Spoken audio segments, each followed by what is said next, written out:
Well, we should talk about Thor a little bit. We don't Yes. give poor. I love Thor, so we want to give him short shrift. Yeah. Show everyone Thor. And there's our Thor fighting Hercules on the cover. Yep. And this one basically starts with right after a fight between Thor and Hercules. And Thor actually steps up to fight for Hercules against Hades and his hordes. Yep.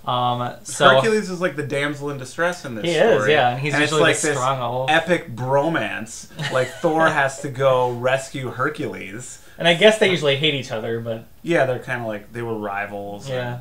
Hercules is a pretty great character. yeah, Hercules is a great character. I really like Hercules. Yeah. I've liked Hercules like stuff that's come out recently too, and through Marvel. But yeah, so that's great. It's a very epic, epic battle between Thor and Hades and his minions to fight for Hercules, so he doesn't have to rule over the underworld in Hades' place. Mm-hmm. And one of the rules is Hercules Pluto. cannot fight for Right? himself. They call Hades Pluto here. Yeah, whichever. Greek and Roman. Maybe, yeah. I get mixed up. I always get them mixed up. Stan Lee probably mixed them up a few times in here too, so Probably. we're okay. And there's also these backup stories too. Do you want to talk about those at all? What is it called? For sure. Oh, I definitely want to talk about What are they called? Tales of Tales Asgard. of Asgard, yeah. And I know they've recently actually released like a collection of Tales of Asgard. Mm-hmm. But basically throughout this entire run, there's been this this backup story that's kind of continued into another story even.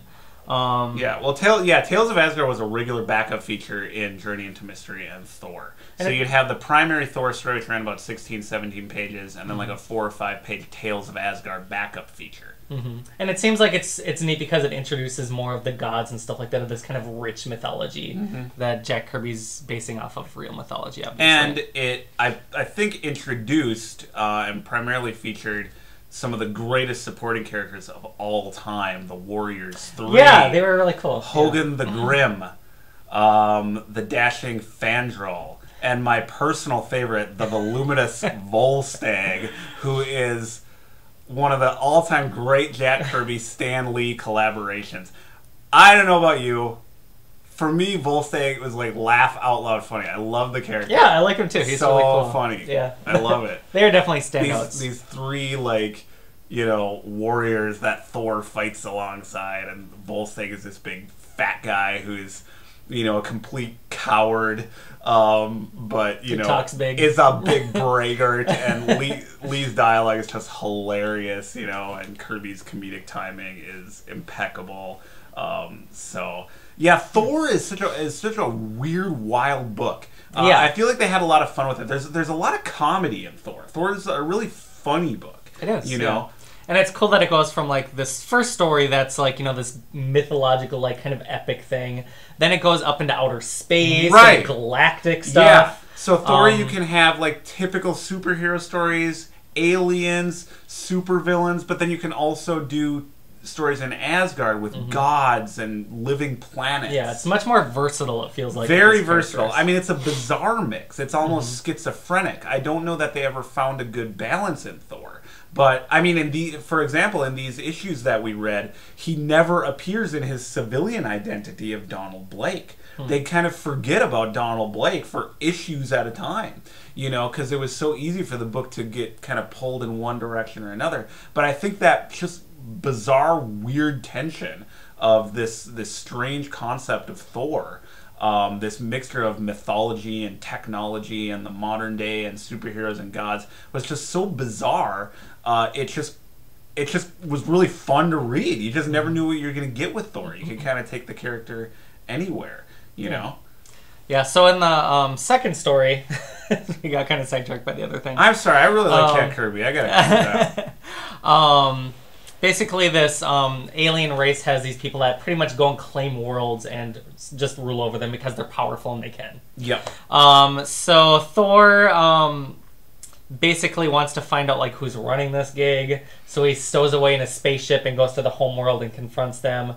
Then there he's like kind of manipulated into going to fight a battle for them in the Black Void, where he meets Ego, the living planet. Right. So there's that whole thing going on. Meanwhile, Jane Foster is going on a little adventure on her own, and when Thor comes back home, he kind of searches for her, and she's at Wundagore with the High Evolutionary and his half men, half beasts that he's created. Yeah, kind of an Island of Dr. Moreau riff. Yeah, so, yeah, a lot of stuff is going on here. And it's like Fantastic Four. It's just kind of like one cool story leading into the next, like constantly introducing these new concepts. Really just creatively fertile period on this book. And I will say I actually enjoyed Thor better than Fantastic Four. I think a lot of it has to do with that I'm not as familiar with Thor and the mythos, you know what I mean? Like Fantastic Four, I kind of know a lot of those big arcs and kind of what the characters are like. Thor, I don't really know much about it at all. So I knew pretty much none of the stuff that we're seeing here. So it was really new and it's really cool. Cool. Well, I was curious to see how you would take Thor. Yeah, and I actually really like the dialogue in this one. Oh, good. I mean, it is definitely over the top and stuff like that, but it really works for the mythology-based characters, I feel like. I mean, I just think it's great. It's hilarious. It just seems natural. I mean, Stan Lee writes Thor's dialogue in this, like, faux Shakespearean prose. It's just, like, so ridiculous, but it's, like, so... To me, it's almost as fun to read Kirby's dialogue as it is to look at... Or Stan Lee's dialogue as it is to look at Kirby's pictures.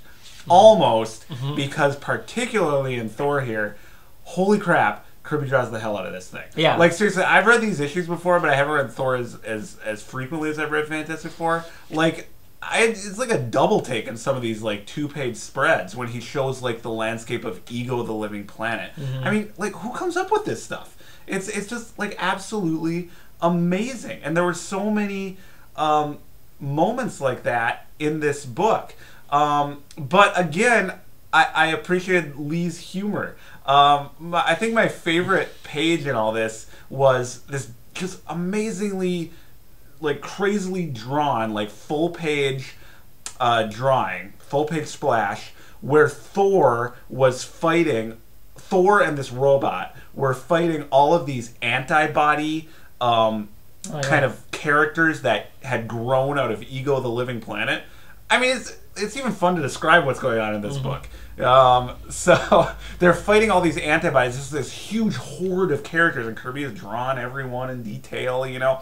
And it's just this beautiful picture. It's just great, epic, awesome. So that's your first kind of take on it. And then Stan Lee has a little caption, and, you know, he says, he's doing his kind of Stan Lee shtick. So he's like, just so you know, Marvelites, since cameras aren't allowed in the Black Galaxy, we weren't actually able to take any photographs. So believe it or not, Kirby had to draw all this from memory. So forgive any minor discrepancies in the scene you're seeing. You know, it's just this beautiful, you know, spread, this wonderful fantasy drawing. You know, Lee clearly recognizes and appreciates it for what it is, but also undercuts it a little bit with humor. And it's just wonderful. I just absolutely love it. To me, that is Marvel Comics in the 60s. And it's that sense of humor is one thing I think that comics in general, mainstream comics and Marvel Comics, have kind of lost a little bit. Takes itself a little bit too seriously, I think, these days. So I just love when that kind of thing shows up in the early Marvels. And it shows up a lot in Thor. You know, you can only take Thor so seriously. It's so ridiculous. You know, Jack Kirby comes up with such great designs for his characters, and there's a lot of designs going into this with the gods and the different characters and villains that they encounter, that it kind of sticks out when something isn't designed as well. I feel like this guy here. He's a half wolf, half man. It was a really underwhelming like character design, and I feel like he could have like done a lot of cool things with it. But it kind of stood out because everything else was so cool. You know what I mean? Yeah. So, like everything else is so amazing. Every once in a while he throws an android in there. Yeah. He throws a man wolf in there. You know, I don't know. But you know, the thing is, Kirby, I think these were coming out basically at the same time. I mean, if that doesn't make your head explode. I mean, Kirby was like, he is churning this stuff out. So, you know, they're not all gonna land. But I mean, look at the concepts that were introduced here. I mean, so many of these are still in play. The high evolutionary, Ego, the Living Planet. I mean, this is just like amazing stuff. Galactus made a minor appearance in here too. Oh yeah, and you know Galactus and Ego are gonna throw down. When I originally read the Thor run, I was enjoying it so much that when I finally got to the issue that featured Galactus, I remember I was just like, I was giddy. Like, I'm a grown man. These comics were like produced years ago. I'm just reading these reprints, but I was like, oh my god, I can't wait to read Galactus in Thor. Yeah, because I was actually thinking that's a really smart idea because, you know, he's the world devourer, Galactus, and here's a living world, Ego. It's it's awesome. Yep. So it's just like, it's awesome. I mean, to me, this is comics. This is superhero comics. And the closer you can get to the ideal here, the better you're doing. Mm-hmm. You know, for me, this is kind of what superhero comics should be all about. Big, crazy concepts. Don't take yourself so seriously that it hampers your creativity, your sense of fun, your sense of humor. Marvel got it. And that's why they kind of conquered the 1960s as far as American mainstream comics were concerned. Mm-hmm. This is pretty much it. And there were a lot of other good books. These were the two best ones, in my opinion. Okay. And also the two runs that Kirby did the longest. He did a long run on Fantastic Four, 100 plus issues, a long run on Thor. So I think for that reason, if nothing else, they probably stand out as some of the better books during that era.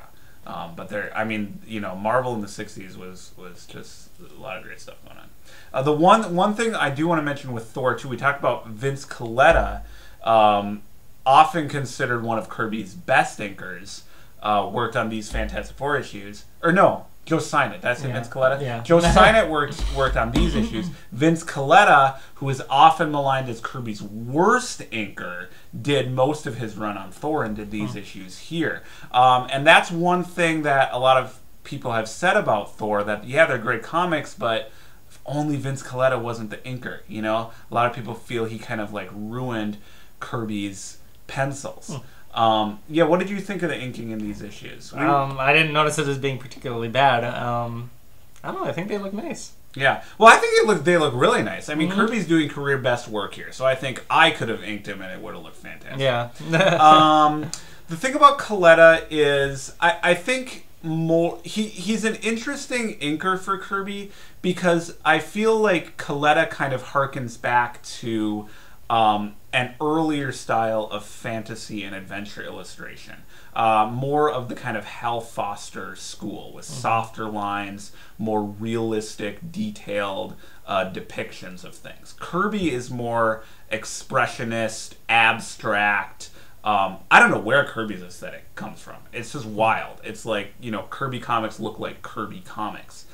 So to put an artist like Colletta on top of Kirby created a really interesting effect. I kind of understand the thinking behind it, you know, because Thor is kind of a classic mythological hero, you know, so maybe you want that kind of Prince Valiant sheen over things. I don't think that's bad in and of itself, and I think those two different art styles kind of create an interesting effect. And these issues look nice. I mean, unless you're really focusing on the artwork and contrasting inking styles, they look fantastic.